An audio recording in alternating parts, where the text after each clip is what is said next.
Last time I saw a Pangolin BT50, it was the time that I'm still a struggling content creator. Ngayon, still struggling? Isang motor at isang sasakyan na ang lumipas? Heto na naman tayo. Finally, the new Pangolin BT50 is not a limited edition anymore. They have it in a new looks and some additional driving features na magugustuhan mo talaga. And kahit na old owner ka ng Mazda BT50, mapapaisip kang bumili ulit. Alam mong subok na tong pickup na to sa mga dumaang dekada.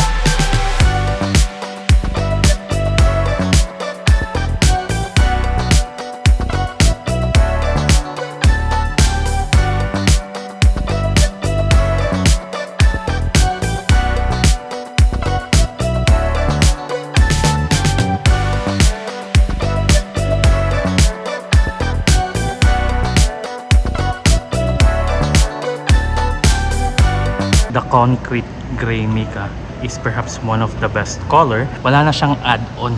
Hindi katulad ng mga ibang Mazda, just like the machine gray, the Soul Crystal Red, pati na rin yung kanilang Artisan Red na pagkamahal-mahal. Damn!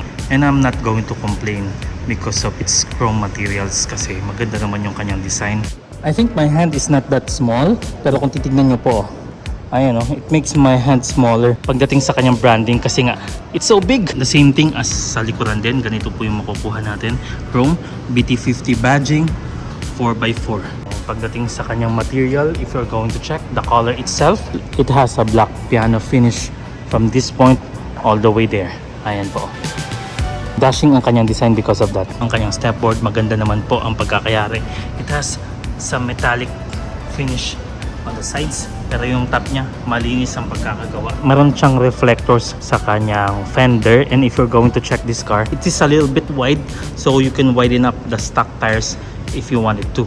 Door handle sa may driver side, meron siyang unlock button, pwede din natin gamitan ng susi. May unlock button din po tayo sa kanyang passenger side, wala nga lang di susi. When it comes to the key as well, my dear friends, it looks different from the old one, and actually it looks different from the other key fob of Mazda nowadays. Kasali siya sa new ni Mazda BT50, and it's an approximate key. It's a neat trick coming from the BT50. Meron siyang sariling startup button sa kanyang key fob. Let's do this.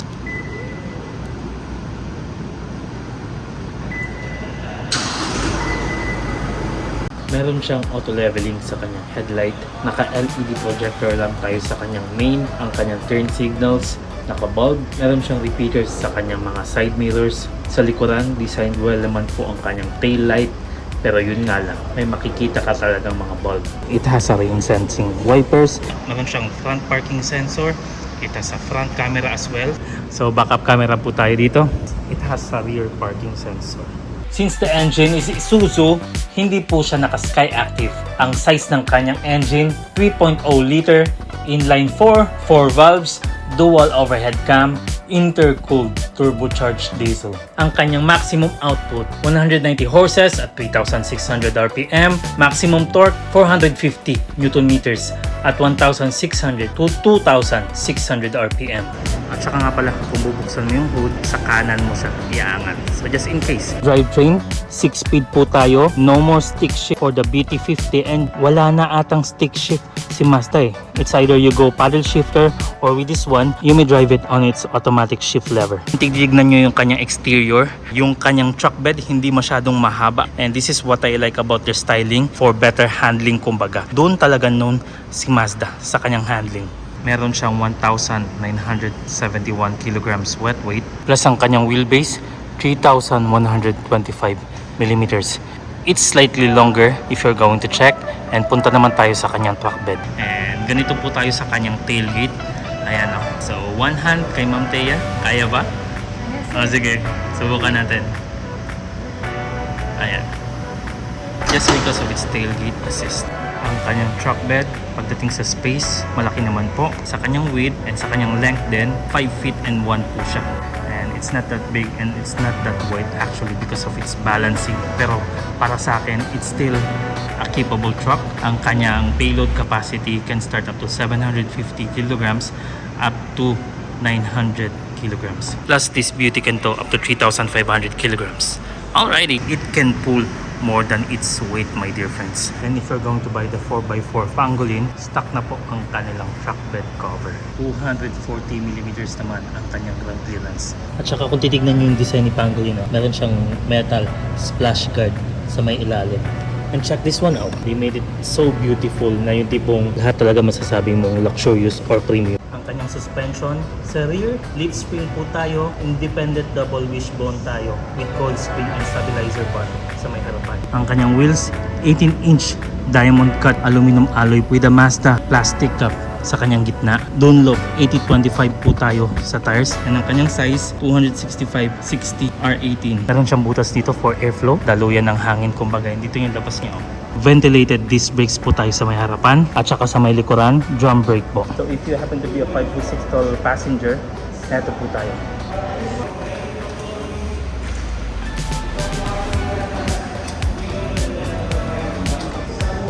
Roomy and spacious. Sa kanyang driver seat, this is what we are getting if you are 5'6" tall.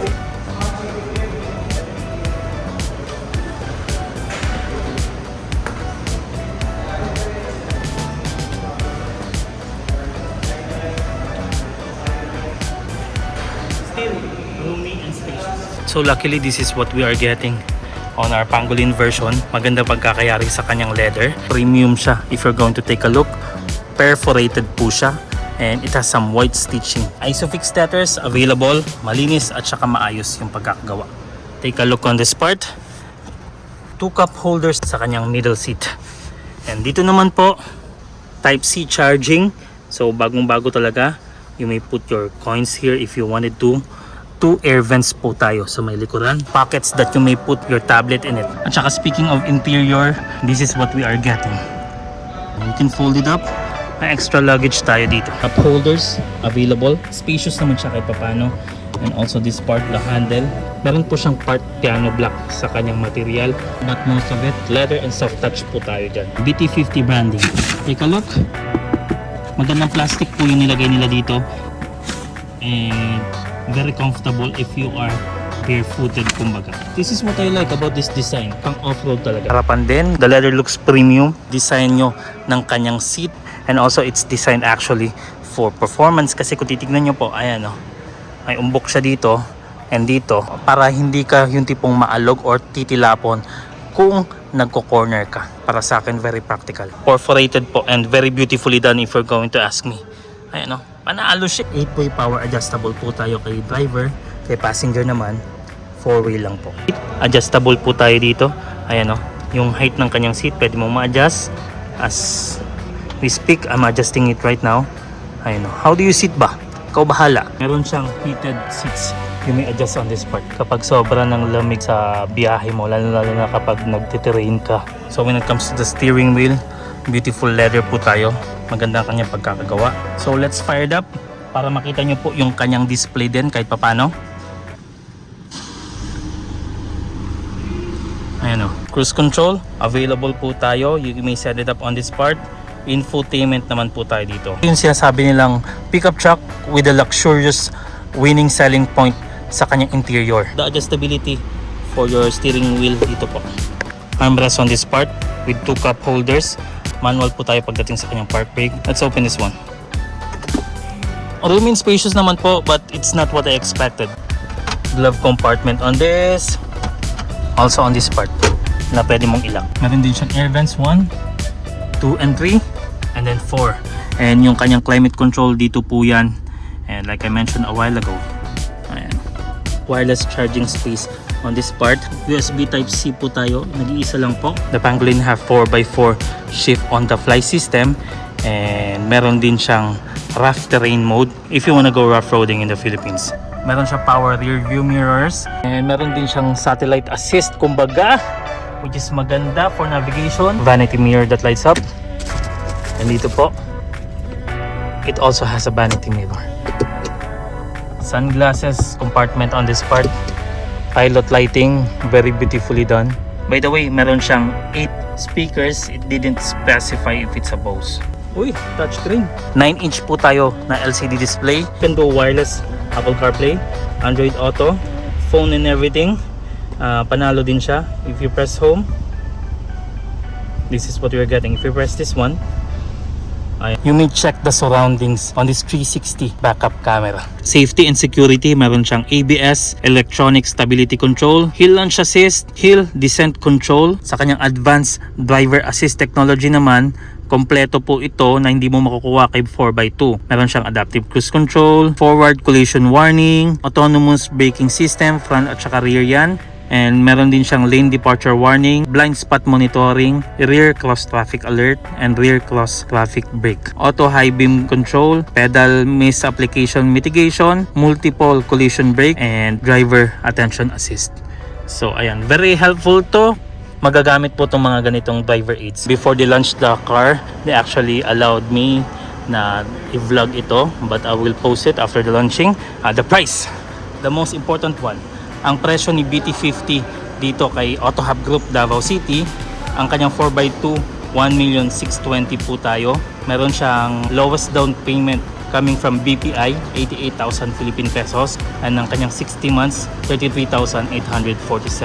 Ngayon naman, dito kay Pangolin version or the 4x4, 1,920,000 Philippine pesos. Ang lowest down payment na nakikita ko sa ngayon is still coming from BPI, 150,000 Philippine pesos. Ang kanyang 60 months, 40,150. Massive shoutout sa ating mga viewers, to all who supported me. Massive shoutout sa inyo. Too many to mention sa mga nag-comment, pero take a look at this new product they have, by the way, my dear friends. This is a very beautiful car if you're going to ask me. And para sa akin, little bit elevated din siya. Kasi nga, hindi naman masyadong nabago yung price, pero yung kanyang tech and yung kanyang mga additional, panalo talaga sa akin yan. Let me know in the comment section below if you have violent reactions, and Exodus 14:14 to everyone. Keep on paying, trust the process, and I'll see you in the next. Kiss. Sino nag-click nito? And YouTube na sa Mazda. These are the Mazda guys. Sa marketing sila. Si Sir Kenneth and Sir Kevin. So yan, Sir Kevin and Sir Kenneth, link in the description tayo, the double case. Nilagay talaga yung Boy Baldo, idol talaga.